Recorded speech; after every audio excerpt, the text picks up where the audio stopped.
So disappointed with actually bow out of the BBL. But having said that, I would like to say thanks to each and everyone, the entire Renegades staff, the players. It was actually absolutely wonderful. We've had our ups and downs, and these things do happen. But overall, I thought it was a great team effort to actually give ourselves a chance to actually try and make it to the final four, but we didn't. But just want to wish the guys all the best, and thanks for having me. And we just messed it up in the end there, but we had our chances, and we just didn't grab it. Have you enjoyed your time in Melbourne overall? Absolutely. The hospitality has been fantastic. It has been great. I felt like I was actually at home. Everyone actually makes sure Chris Gayle is fine or is okay. So no doubt, I had any complaints or any argument with any particular player or staff. So it was really, really, really appreciative from my side, and I'm very thankful for that. And like I said, we don't know what the future holds, but like I said, the hospitality has been fantastic, and I really enjoyed it. On and off the field, you might have hiccups here and there, but these things do happen as a professional sportsman. But overall, it has been a fantastic and much appreciated to actually be part of Melbourne Renegades team. You've played with a lot of very experienced players over the course of your career. What was it like getting a chance to play with some very experienced Australian players in the likes of Aaron Finch and Cameron White and Matthew Wade? Absolutely, it was a pleasure to actually play with a lot of international guys. I mean, I've played against them on many occasions on different surfaces, and to actually be in the dressing room is a different environment for me. New youngsters. You mentioned the senior guys. It was absolutely a pleasure, to actually open the baton, with Aaron Finch. He made my job, way easier out there in the middle, and give myself a bit of time just coming back into cricket as well. So it was really good to have that sort of person open the batting with, and take some of the pressure off me a bit.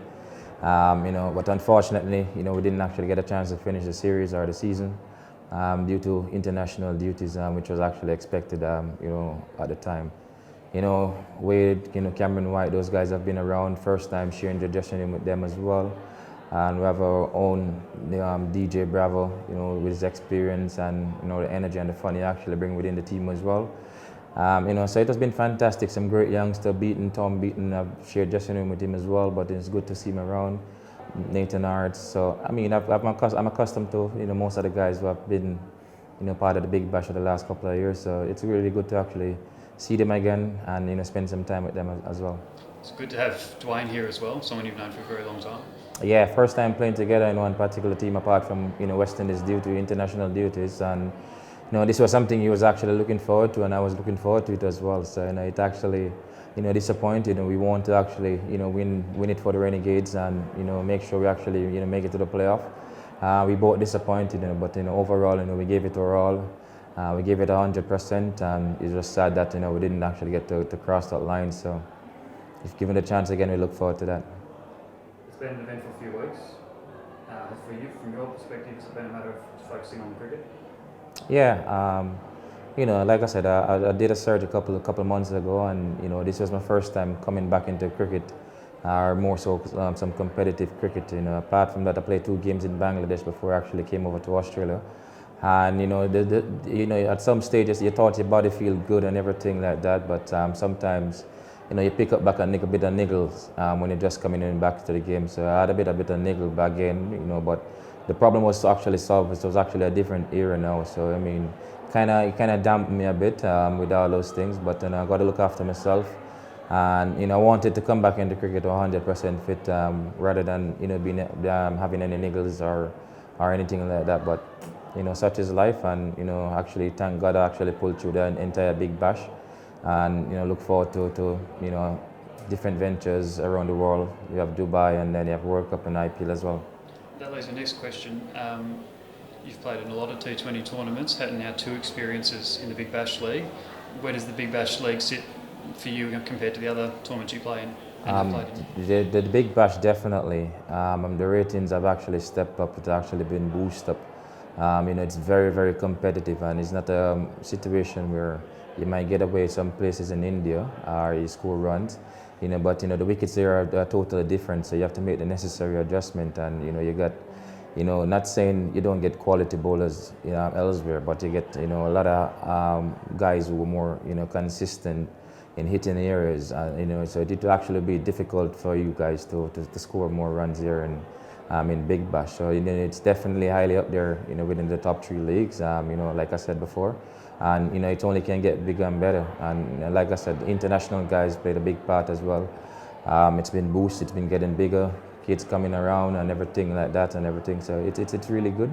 And it's good for Australia as well. They've been playing aggressive, good, competitive cricket as always. So it's good for them as well to actually keep building on this, even though most of their international players not playing in the Big Bash as well.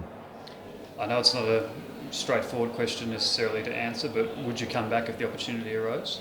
Oh, well, definitely. I mean, always got a soft side for Australia, and the fans here have been very supportive. They've been really, really tremendous.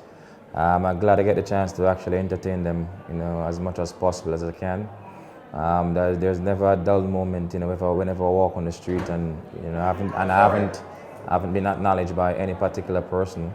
So I mean, it's never been a harsh comment. It has been very, very positive from the fans' point of view, and the kids absolutely love it. And I share a lot of moments with them. So it was very pleasing, and that would be the most thing to actually look back to and give thanks to the fans really and truly for the support they have actually given me, and the respect was unbelievable. I mean, apart from India, Australia is the next place where Chris Gayle can really be that forefront, upfront person, wherever you go, apart from India and other places in the world. But Australia is definitely there, and the fans, big thanks to you. I'm glad to be able to get, well, hopefully I get a chance to entertain you guys again. If not, I can enjoy and entertain you guys off the field. Not necessarily have to be on the middle, but that's my priority. But I can do it off the field and still be a part of them. Were you at all surprised or overwhelmed by the support that you got from the BBL fans in the last 4 weeks? I mean, I haven't played maybe the last two seasons. For whatever reason, I knew I had that sort of impact on the people here in Australia, with my style and what they have seen on Instagram and those things. They kind of gravitate to all those things, and I'm a person, I'm an entertainer. You're not necessarily going to see Chris Gayle entertaining more so on the cricket field. I'm a person who will have a lot of fun and everything, and I do silly things sometimes, crazy stuff. They love it, they gravitate to it. But that's who I am, and just continue being me, and keep, playing my part in whatever areas I need to be playing, and like I said, continue enjoying life, and see how long I can actually prolong my career within the cricket arena as well. To your innings tonight, can you talk us through that? I'm told not that you need records, but you equalled Yuvraj's T20 record for the 50. Can you talk us through a bit about what happened tonight? I mean, it was no secret, how you're going to go about that particular innings. It was a chance where after you try and take, and you got to take the bull by its horn. Like I said, you're the first ball, you kind of give yourself a look, and then it's always for me. Before even bat, I mentioned to Bravo. All I need is just a little bit of momentum. So it's when I'm on a momentum and on a roll, it's going to be difficult for bowlers out there to actually try and contain me. It doesn't matter who you are, it will be difficult for you to contain me.